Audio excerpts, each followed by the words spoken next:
নিজের চরিত্রকে এতটাও খারাপ করা উচিত নয় যে কেউ কোনো পোস্ট করলে সেটা আপনার সাথে মিলে যায় এবং মনে হয় যে সেটা আপনাকেই বলেছে। আসলে সত্যি কথা বলতে কি, যারা আমার ভিডিওগুলো প্রতিনিয়ত দেখেন তারা একটা জিনিস অবশ্যই খেয়াল করবেন যে আমি যে কথাগুলো বলে থাকি এগুলো কিন্তু খুবই বাস্তবসম্মত কথা বলে থাকি। কোনো কল্পনা জগতের কথা বলি না। এমনকি আমি আমার পোস্টে কখনো কারো নাম মেনশন করে বলিনি যে আমি অমুককে বলেছি, তমুককে বলেছি বা অমুক নাম, তমুক নাম। কিন্তু আমার কিছু আত্মীয়স্বজন রয়েছে যারা আমার ওই লেখা বা পোস্টগুলো, ভিডিওগুলো দেখে নিজেদের গায়ে নিয়ে গাল ফুলিয়ে বসে থাকে। এমনকি বলাবলি করে ওই পোস্টগুলো নাকি আমি তাদের উদ্দেশ্যেই করেছি। আচ্ছা, আমি তো সেখানে কারো নাম উল্লেখ করিনি। তাহলে সেটা কেন আপনার মনে হচ্ছে যে আমি আপনাকেই উল্লেখ করে বলেছি বা আপনাকে উদ্দেশ্য করে বলেছি? আসলে একটা প্রবাদ বাক্য আছে না, চোরের মনে চুরি চুরি।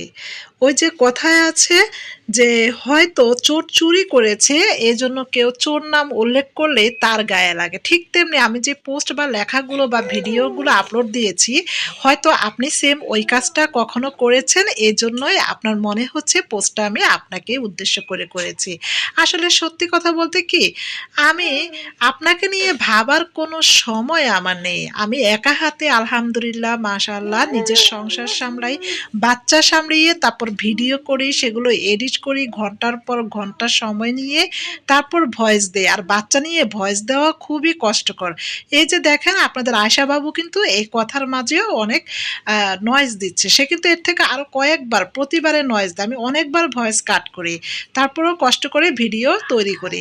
তাই আপনাদের মতো মানুষকে নিয়ে আমার ভাবার সময় তো নাই। সেক্ষেত্রে এখানে আপনাদেরকে নিয়ে পোস্ট করব এটা তো দূরেই থাকুক। আসলে বাস্তবসম্মত কথা বলি, এখন এটা যদি আপনাদের সাথে মিলে যায় তাহলে সেটা আপনাদের কাছে আমি ক্ষমা চেয়ে নিচ্ছি। তবে আপনারা ওই কাজগুলো করা থেকে বিরত থাকলে মনে হয় আপনাদের সাথে সেগুলো কখনোই মিলবে না আর আপনাদের গায়েও লাগবে না। আর বিশ্বাস করুন, এরপর যদি আমি এই বাস্তবসম্মত পোস্টগুলো বা লেখাগুলো পোস্ট করি তাহলে আপনাদের একটুও খারাপ লাগবে না। যেহেতু আপনারা ওই কাজগুলো করেন না বা করবেন না। তাই দয়া করে কেউ মানে নিজেদের গায়ে নিবেন না যে আমি আপনাদেরকে উদ্দেশ্য করে করেছি।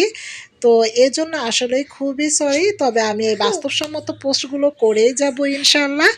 তো এটা যারা ভালো মানুষ তাদের ভালো লাগবে, আর যারা ওই পোস্টগুলোর সাথে মিলে যাবে তাদের খারাপ লাগাটাই স্বাভাবিক।